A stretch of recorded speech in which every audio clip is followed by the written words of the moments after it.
On the feast of our Holy Father Augustine, we pause and we listen. He is a classical example of someone who, until the end of time, will speak from the grave. We see in him what can come out of one small ball, the brain, and influence the course of history and of thought. He could have gone the other way, indeed he was going the other way for many years, as the feast of his mother St. Monica reminds us yesterday. He is one of the four major doctors of the West, along with St. Ambrose, St. Jerome, and the slightly later St. Gregory the Great. His feast appears in the sacramentary as early as the 8th century, but it was not celebrated in Rome until after the 11th century. St. Augustine was ignored in the calendars of the Eastern churches.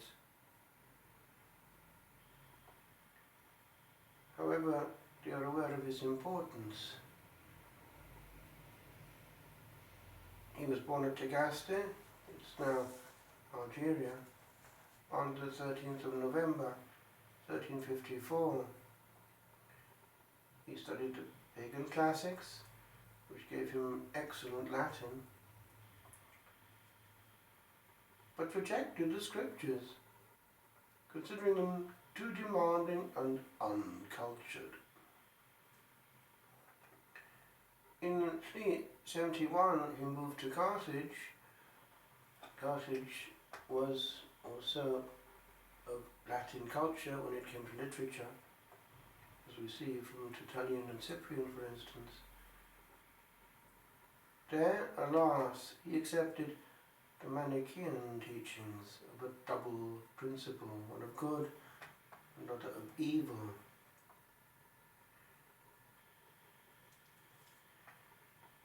But he became really a skeptic because it wasn't sufficient for him. We can see that his soul was searching. Unsatisfied still, he travelled to Rome. He fell seriously ill and could have died, but did not ask for baptism. By the year 384, he was in Milan, a great centre of Western culture and civilization and important in the Roman Empire. He was there teaching rhetoric, and that rhetoric comes through in all his writings. And there he was reunited with his mother, St. Monica. She caught up with him and wouldn't let him go. We have, from his own pen, rather as in the case of the much later John Henry Newman, the steps of his conversion. The emotions actually entered into it, for he was moved to tears by the beauty of the psalmody in Milan, in the cathedral. But it was the influence that was exerted by the holy bishop there that was actually to be decisive. He heard this great saint giving an explanation of sacred scripture, and he was captivated, which of course answered his questions with regard to that when he had thought that they were somewhat barbaric in early life. At the age of 32, while shedding tears of anguish, he seemed to hear a child saying, now that's the famous episode, whether it was a child or an angel, we're not sure, and he wasn't sure. Dole legge, take and read. So he opened the Codex of the Apostle, as he indicates in his confessions. Make no provision for the desires of the flesh. And of course, in his case, that was a central issue. He had this unnamed lady to whom he was faithful. They had a child, Deodatus, who was a man of quality. But he let her go. He didn't think that he'd be able to, or that he would conquer the passions that he had. But grace came, and he became the doctor of grace.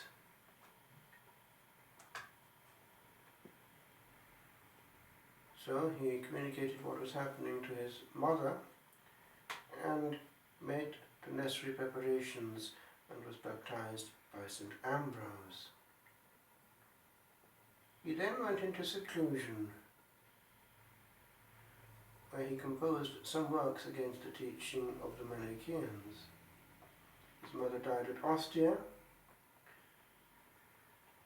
and Augustine returned to Africa in 388, together with his friend Alypius, who keeps on appearing in his life, and his son Adeodatus.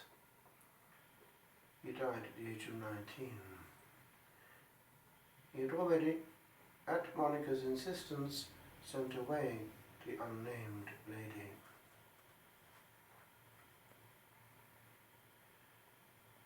Some 3 years later, he was ordained a priest at Hippo. And then, rather unexpectedly, he found himself caught. The bishop died, and it was clear that people wanted him to be the successor. So he became a bishop in 395. For 35 years, he preached in his cathedral, administered the affairs of the church, answered letters that came to him of all parts, and defended the faith against heretics. Now, as a bishop, he carried on what had already started before. He had embarked with his friends, and friendship was important to him, on an intellectual form of monasticism. Initially they were, before ordination, as it were, looking for the true philosophy and reading and studying together. But then it became clerical, and when he became a bishop, he had the episcopium transformed essentially into a kind of monastery. And he was there able to have communion of life and teaching with these young men who were growing up under his auspices, and it became a nursery of priests and even bishops. In North Africa, as in early Italian church history, we find bishops in every town of any note, and there was a whole fund of future bishops at hand in the episcopium of Hippo.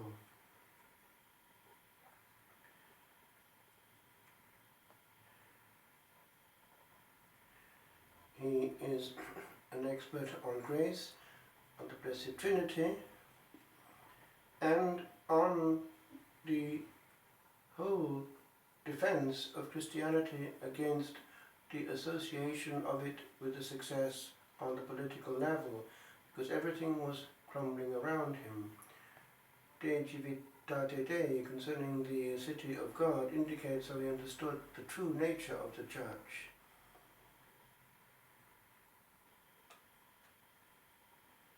He died at the age of 76 on this day in 430, precisely when the Vandals were at the gates of the city of Hippo.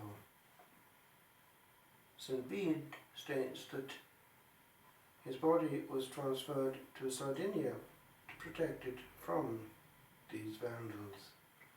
From there, it eventually was moved to Pavia, where it is greatly venerated. Monica herself, from Austria, was eventually removed to Rome and is in the Church of the Augustinians in the heart of Rome.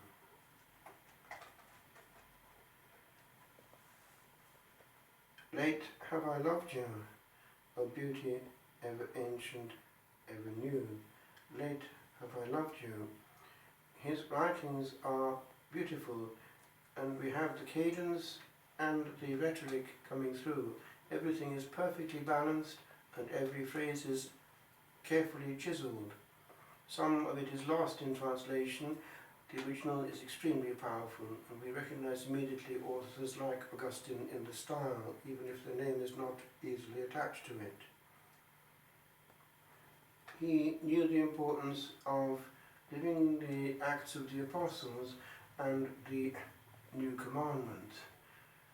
He based his monastic life on that life of the Apostles, the apostolic life, Vita Apostolica, which was based on unity of heart and soul.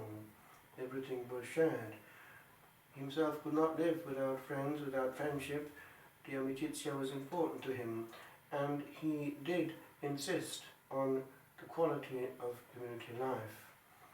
It was written on the wall of his refectory that no one had a place at this mensa, this table, who indulged in eating his brother.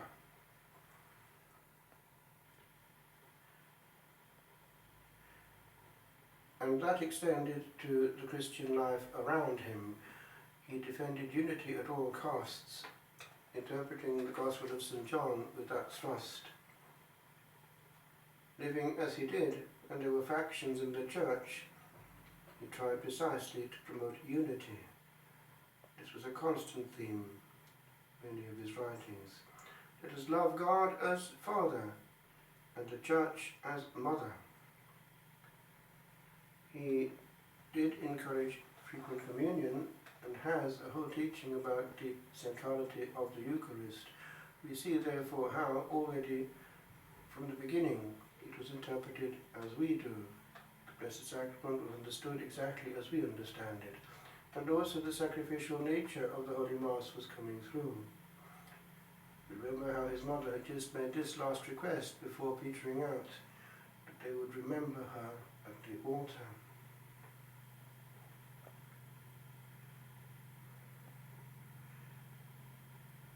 Cor unum. Liturgical beauty comes in. Canta et cammina. Sing and march. He himself had been influenced by chant in church, and we can imagine how the celebrations around him would have been very harmonious. We need to recuperate this. The best for God and the inner dynamic harmonized with the exterior. But it is not beautiful in the eyes of God and in his ears if there is good liturgy apparently and disunity inside, lack of charity at the table of the Lord.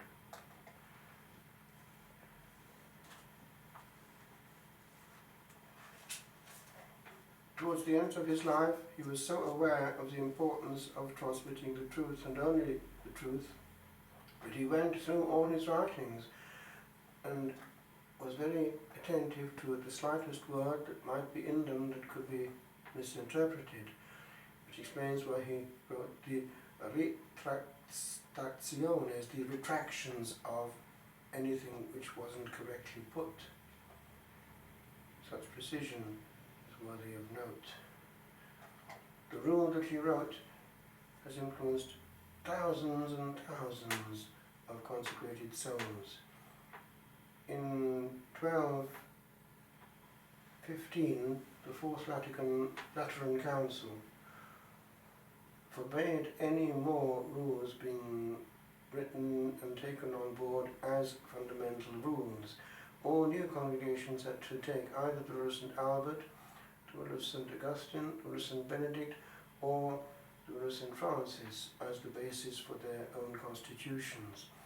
And so from that Fourth Lateran Council onwards, it was the rule of St. Augustine which was hugely adopted by new congregations quite often, including Dominicans. And therefore in that rule we find precisely an insistence on charity, cor unum. In Rome I was doing a doctorate on essentially the interpretation of the rule of St. Augustine through the eyes of Adam Scott, looking at other interpretations, other commentaries as well, verse by verse, and every verse is a gem. At St. Antimo we used to chant a part of the rule in Latin practically every morning in chapter, so one got to know it by heart, practically. each word is an invitation to authenticity. This we need one heart and one mind.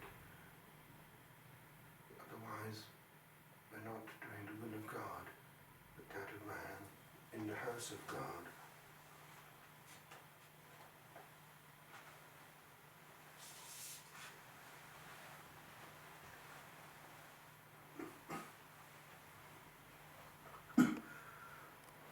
August and glorious, ponderer unseen, yet hearts of Christendom from age to age, could and I could have known what champs would mean,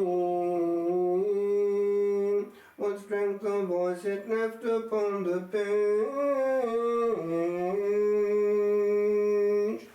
Oh, hidden face untraced by any man, we gaze upon thee through the memory of characters that hold what thinking can,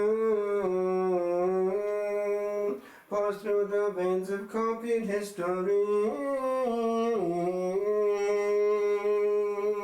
O wielder of the pen that moved the world, O little hand that thought the thoughts of all, teach us to feel the moving of a word, to hear the echo of a sound so small. For thou didst write, and in the height of thought, didst pause to cause a tremor that would stir the heart of after traveller here caught, where waves of moving meaning yet occur. And from the grave of long antiquity, thy silent hand yet steers our wayward limbs, and there is in the sound eternity. For thou hast traced a glory no age dim.